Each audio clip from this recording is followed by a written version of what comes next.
विजया, अगं काही नाही म्हटलं, आल्यापासून धड बोललोच नाही होत ना आपण, गप्पाच नाही झाल्यात आपल्या, म्हणून आले हो मुद्दामून भेटायला. घरचे सगळे बरे आहेत ना ग?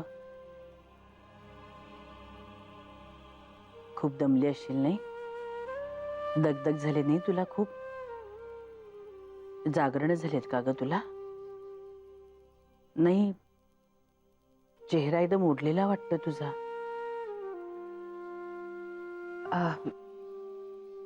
तुम्ही म्हणताय ना माई, तसं जागरण झाली आहेत ना खूप, त्याच्यामुळे वाटत असेल.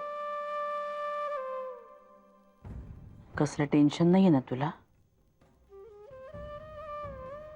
नाही माई.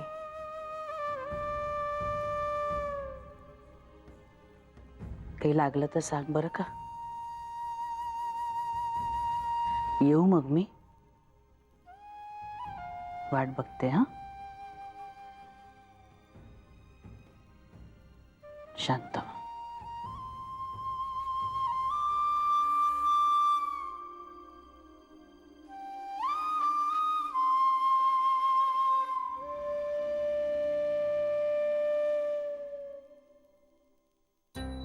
बस बस. माई काय झालंय? काही प्रॉब्लेम आहे का? चेहऱ्यावरून असं वाटतंय तुमच्या. वाटतंय ना माझ्या चेहऱ्यावरून? हो. हाच तर प्रॉब्लेम आहे ना. म्हणजे माणसाच्या मनात काय चाललंय ना हे त्याच्या चेहऱ्यावर लगेच दिसतं ग आपल्याला. आणि विजयाचंही तसंच झालंय. म्हणजे विचारलेल्या प्रश्नांची अगदी बिनचूक उत्तर देते बरं का.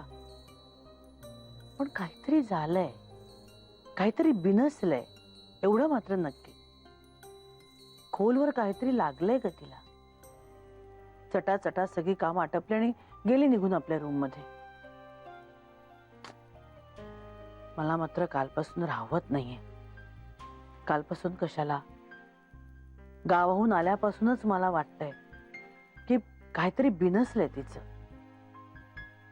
अशी धड बोलतही नाहीये माझ्याशी. तुटल्यासारखी वागते ग आतून. बाहेरून नाव ठेवायलाही जागा नाही बरं का. काय झालंय तुला? काय अंदाज आहे का?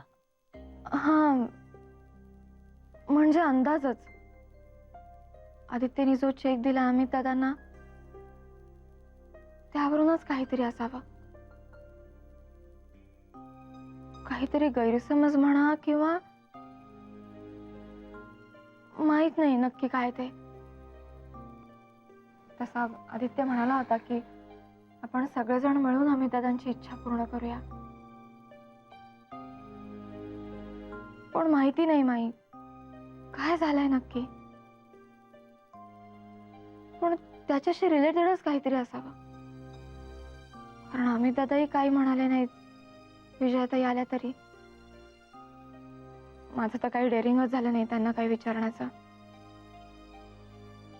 आणि त्या तुमच्याशीही काही बोलल्या नाहीत, म्हणजे कशाने तरी नक्कीच हर्ट झाल्यात त्या. प्रत्येकाच्या मनात की नाही फक्त स्वतःचा असा एक स्वतंत्र कप्पा असतो. त्यात त्याच्या तो भावना जपून ठेवत असतो, कुणालाही कळता कामा नयेत म्हणून.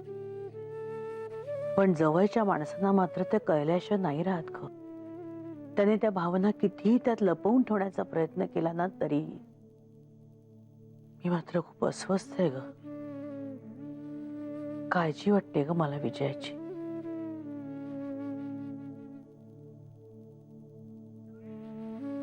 ठीक आहे,